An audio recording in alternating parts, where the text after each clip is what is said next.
الله الرحمن الرحيم إنا أنزلناه في ليلة القدر صدق الله مولانا العظيم وصدق رسوله النبي الكريم الأمين الرؤوف الرحيم۔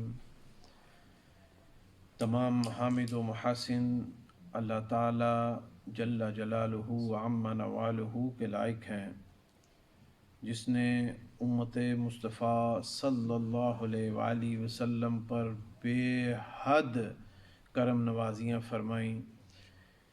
جس طرح کل سلسلہ چل رہا تھا کہ ہم نے ذکر کیا تھا کہ اللہ تبارک و تعالی نے امت مصطفیٰ صلی اللہ علیہ وآلہ وسلم کو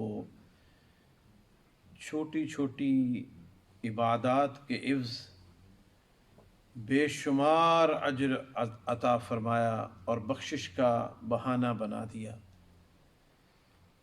الحمدللہ آخری عشرہ رمضان مبارک کا چل رہا ہے اور لیلۃ القدر کی گھڑیاں مسلمان جو لوگ اللہ کی بارگاہ میں ساری رات عبادت کرتے ہیں وہ الحمدللہ ان گھڑیوں کو حاصل کر رہے ہیں۔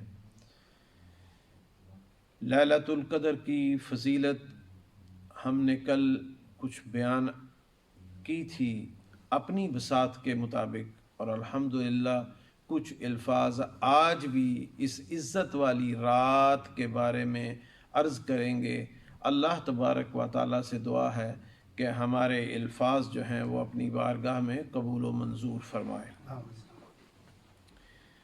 حضرت عبداللہ بن عباس رضی اللہ تعالی عنہ سے روایت ہے کہ حضور اکرم صلی اللہ علیہ وآلہ وسلم کے سامنے ایک اسرائیلی کا ذکر کیا گیا۔ آج کے اس پروگرام میں جو میں واقعہ بیان کرنے کے لیے جا رہا ہوں وہ واقعہ اس چیز کا ہے کہ لیلۃ القدر ہمیں ملی کیسے۔ تو نبی کریم صلی اللہ علیہ وآلہ وسلم کے سامنے ایک اسرائیلی کا ذکر کیا گیا۔ کہا جاتا ہے کہ اس آدمی کا نام شمعون تھا اور وہ اتنا پرہیزگار تھا کہ اس نے 1000 مہینے تک اس نے صبح کے وقت جہاد کرنا اور رات کے وقت ساری رات کھڑے ہو کر اللہ کی عبادت کرنا۔ 1000 مہینہ اگر ہم کیلکولیٹ کریں تو یہ 83-84 سال بن جاتے ہیں۔ تو جب اس کا ذکر کیا گیا نبی کریم صلی اللہ علیہ وآلہ وسلم کے پاس تو ذکر کچھ ایسے بیان ہوا کہ وہ جو قوم تھی اس وقت وہ اس سے ناخوش تھی۔ اوبیسلی اللہ کو جو نہیں ماننے والے تھے، شمعون اللہ کو ماننے والا تھا، اور اسرائیل چونکہ حضرت یعقوب علیہ السلام کو کہا جاتا ہے، حضرت یعقوب علیہ السلام کا دوسرا نام ہے، تو وہ اللہ کے نبیوں کا ماننے والا، اللہ کی کتاب کو ماننے والا تھا۔ تو جب وہ اس کی قوم جو ہے وہ کفار کو اس نے مغلوب کر دیا تو ہوا کیا کہ وہ سخت پریشان ہو گئے۔ اب انہوں نے سوچا کہ اس بندے کا کیا جائے، کیونکہ کفار ہمیشہ سے اسلام کے پیچھے رہا ہے، تو انہوں نے سوچا کہ اس شخص کا کیا جائے۔ تو انہوں نے اس کی بیوی کے ساتھ رابطہ کیا۔ اس کو انہوں نے لالچ دیا کہ ایک سونے کا بھرا ہوا، ایک تشتری سونے کی بھری ہوئی ہم وہ تمہیں پیش کریں گے، لیکن تمہیں ہمیں مدد کرنا ہوگی۔ وہ مدد کس چیز کی مدد تھی؟ اس نے کہا کہ تم ہمیں شمعون کو پکڑوا دو، ریسٹ کروا دو۔ اس کی بیوی سے یہ مطالبہ کیا۔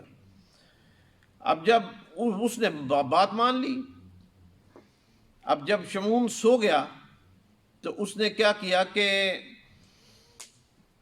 یہ پہلے دور میں تو اسی طرح ہوتا تھا، جس طرح یہ مونج کی رسیاں بنتی ہیں یا دوسری تیسری کچھ چیزیں پتوں کو جوڑ جوڑ کر مضبوط رسیاں بنا لی جاتی ہیں، اس طرح اس نے کسی چھال تھی اس کے پاس، چھلکا کسی چیز کا، اس کے ساتھ مضبوط رسی بنائی ہوئی تھی جس کے ساتھ اس وقت جانوروں کو بھی باندھتے اور یہ وہ کام لیتے اس سے. اس نے اس کے ساتھ اپنے خاوند کے ہاتھ اور پاؤں باندھ دیے اور ان کو بتا دیا کہ جی میں نے اس کے ہاتھ اور پاؤں جو ہیں وہ باندھ دیے. جب کفار آئے، شمعون کی آنکھ کھلی تو اس نے اپنی جسم کو یوں جھٹکا، رسیاں توڑ کے پیچھے کر دی. اب اس نے اپنی بیوی کو پوچھا کہ یہ کیا؟ وہ کہنے لگی کہ میں تمہاری طاقت دیکھنا چاہتی تھی کہ تمہارے اندر طاقت کتنی ہے، میں اس لیے تمہاری طاقت کو چیک کر رہی تھی، اس لیے میں نے یہ کام کیا. وہ خاموش ہو گیا. عورتوں کے فریب جو ہیں وہ شروع سے اسی طرح ہی چلتے آئے.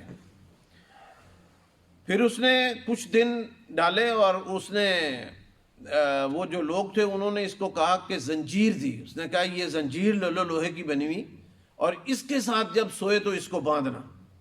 اب بیوی نے پھر موقع تلاش کیا، جب وہ سویا ہوا تھا اس کے ہاتھ اور پاؤں زنجیر کے ساتھ باندھ دیے.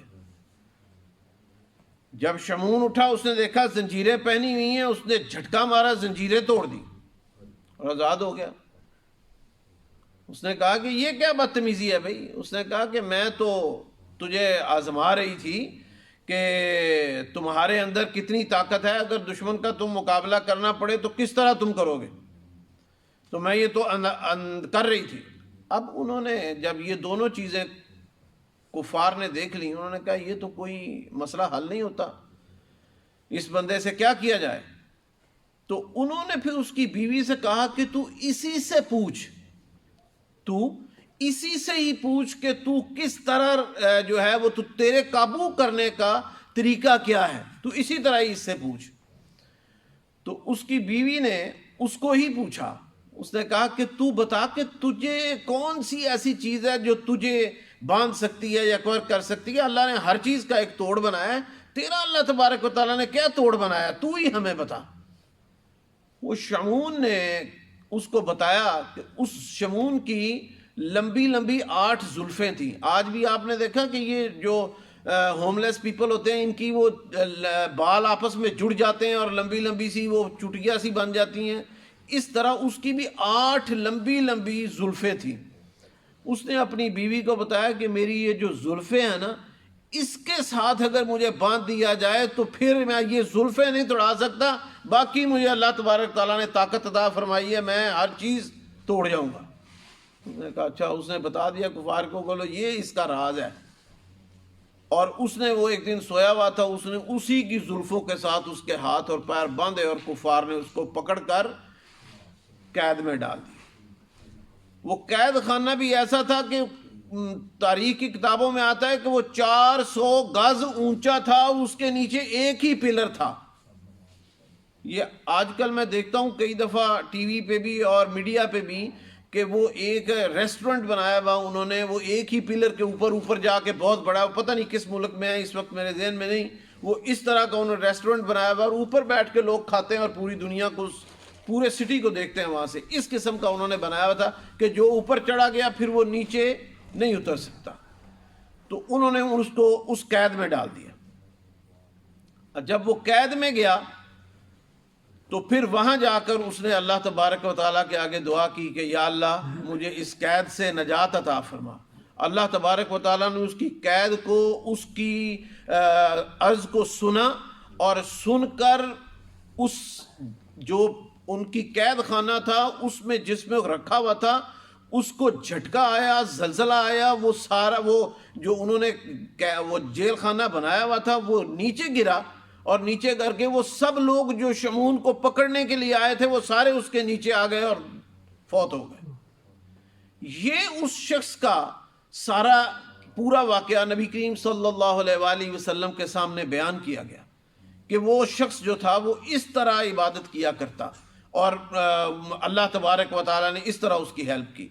اب نبی کریم صلی اللہ علیہ وسلم نے جب یہ سنا تو آپ بڑے خاموش اور پریشان ہوئے اور اللہ کی بارگاہ میں عرض کی کہ یا اللہ میرے تو امتی جو ہیں ان کی عمریں ہی اتنی نہیں ہیں، تو یہ شخص جو ہے یہ عبادت کرتا ہے 1000 مہینہ، اس نے یہ دن کو بھی جہاد کرتا ہے، رات کو عبادت کرتا ہے، تو یہ جو ہے یہ تو اس کے اعمال تو میری قوم سے بہت زیادہ ہو جائیں گے۔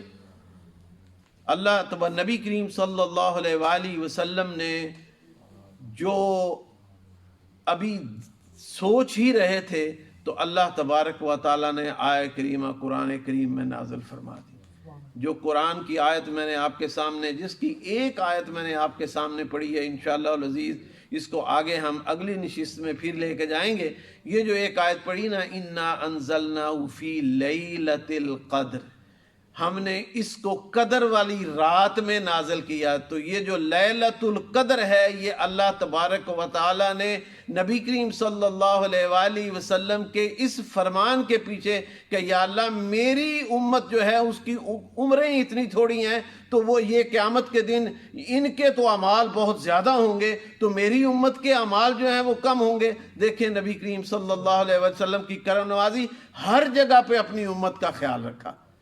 تو اللہ تبارک و تعالیٰ نے ہمیں پھر یہ لیلۃ القدر عطا فرمائی کہ محبوبہ تو فکر نہ کر، تیرا امتی اس ایک رات میں اللہ کی عبادت کر لے گا، اس ایک رات کو پالے گا، اس کو میں 1000 مہینوں کی عبادت کا ثواب دے دوں گا۔ اللہ تبارک و تعالیٰ ہمیں ان راتوں کو پانے کی توفیق عطا فرمائے۔ وآخر دعوانا الحمدللہ رب العالمین۔